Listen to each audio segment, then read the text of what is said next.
Passport. Passport क्या किसी को लेने से रोका जा सकता है?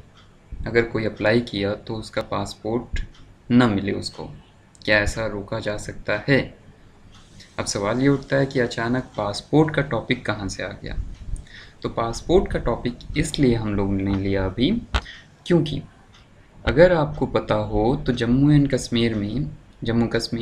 कश्मीर की पुलिस जो है, अब तो कश्मीर हो गया सिर्फ, कश्मीर की पुलिस ने ये कहा है अपनी इंटेलिजेंस यूनिट को कि जितने भी लोग पासपोर्ट या जॉब के लिए अप्लाई करें उनका आप हिस्ट्री देखें, और हिस्ट्री देखने पर फिर आप डिसाइड करें कि इनको पासपोर्ट प्रोवाइड करना है या नहीं।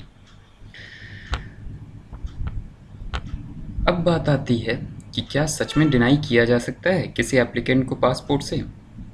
जवाब है हाँ। इंडियन पासपोर्ट एक्ट 1967 के तहत अंडर सेक्शन 2 एक एप्लीकेंट को रोका जा सकता है पासपोर्ट लेने से अगर वो एप्लीकेंट सिटीजन ना हो। दूसरा क्या है, अगर ये माना जा रहा है, आप पासपोर्ट अथॉरिटी ये सोच रही है या समझ रही है कि नहीं, ये आदमी बाहर जाकर, इंडिया के बाहर जाने पर ये कुछ कंट्री के सोवरेनिटी या इंटीग्रिटी पे खतरा दे सकता है। तीसरा क्या हो सकता है कि अगर कंट्री के बाहर गया तो शायद ये कंट्री की सिक्योरिटी के लिए अच्छा ना हो। ये पासपोर्ट अथॉरिटी अगर ऐसा महसूस करती है। और चौथा भी है कि अगर उस आदमी का बाहर रहना किसी भी फ्रेंडली रिलेशंस के साथ, फ्रेंडली रिलेशन जो हैं हमारी कंट्रीज़ के साथ, उसमें कुछ मतभेद आ सकता है, कुछ चीज़ें ख़राब हो सकती हैं, तो फिर ज़रूर पासपोर्ट डिनाई किया जा सकता है। सिर्फ इतना ही नहीं, एक और चीज़ आप समझो, ये तो हुआ पासपोर्ट अथॉरिटी आपके फ्यूचर को लेकर सोच रही है, ठीक है। अब आप सोचो कि आपके पास्ट में क्या रहा। पास्ट में इस सेंस में कि मान लो कि आपको किसी भी इंसान को, मान लो ये महसूस होता है कि भाई ये मोरल टर्पिट्यूड में रहा है। यानी कि मोरल टर्पिट्यूड का मतलब क्या होता है कि एक कन्विक्शन है, यानी कि आपको ये क्रिमिनल चार्जेस लगे हैं जहाँ पे एक कम्युनिटी को खतरा हो सकता है, या आपके बिहेवियर में कुछ ऐसी चीज़ें हैं जो पास्ट में ये दर्शाती हूँ कि नहीं यार, ये इंसान ठीक नहीं है। दूसरा क्या हो सकता है कि अगर आपके खिलाफ कोई क्रिमिनल कोर्ट में कोई एक केस पेंडिंग हो।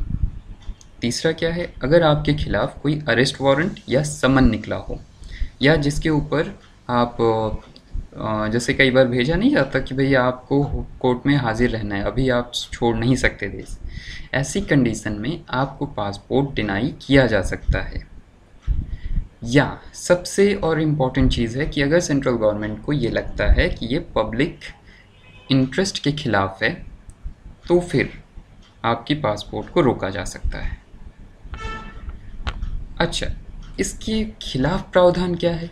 ये तो हुआ कि पासपोर्ट आपको कैसे रोका जा सकता है। अब बात आते हैं कि अगर पासपोर्ट कोई उसके बावजूद भी चाहता हो कि भाई आपके खिलाफ किसी ने केस कर दिया, वो जो केस गलत हो, तो फिर क्या किया जाए?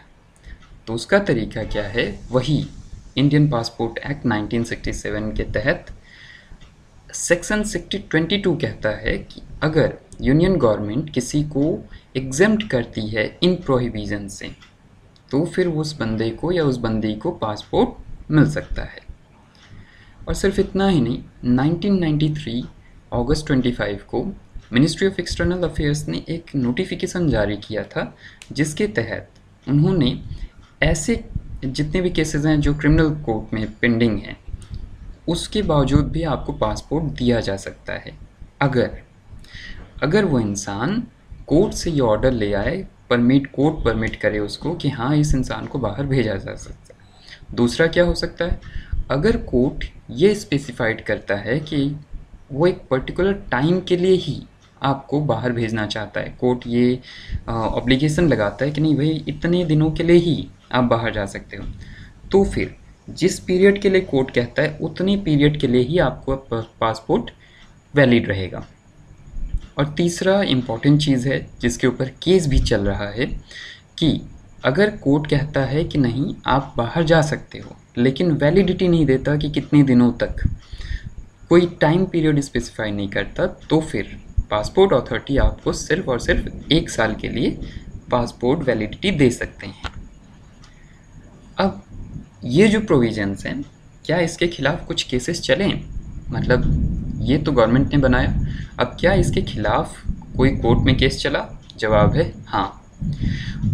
2016 जनवरी में दिल्ली हाई कोर्ट ने article 6 Indian passport act article 62F को उन्होंने अपहेल्ड किया। अपहेल्ड का मतलब क्या हुआ कि ये एक्ट बिल्कुल सही है, ये सेक्शन बिल्कुल सही है, सेंटर को ये पावर मिलनी चाहिए।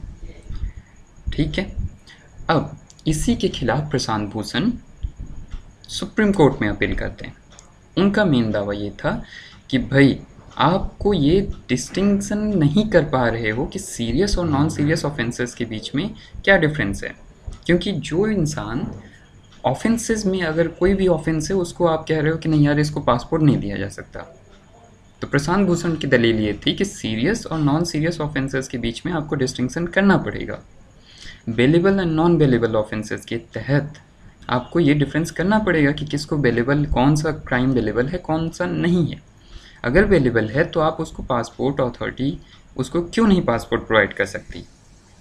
और एक जो नोटिफिकेशन 1993 का जो नोटिफिकेशन, उसके खिलाफ भी चैलेंज हुआ। उसके खिलाफ चैलेंज, उसमें चैलेंज की वजह क्या बनी कि आप 1 ईयर की लिमिट कैसे लगा सकते हो। ये दोनों ही केसेस सुप्रीम कोर्ट में अभी चल रहे हैं, तो जब इसका फैसला आएगा तो इसके ऊपर हम लोग और भी डिस्कस करेंगे। Thank you.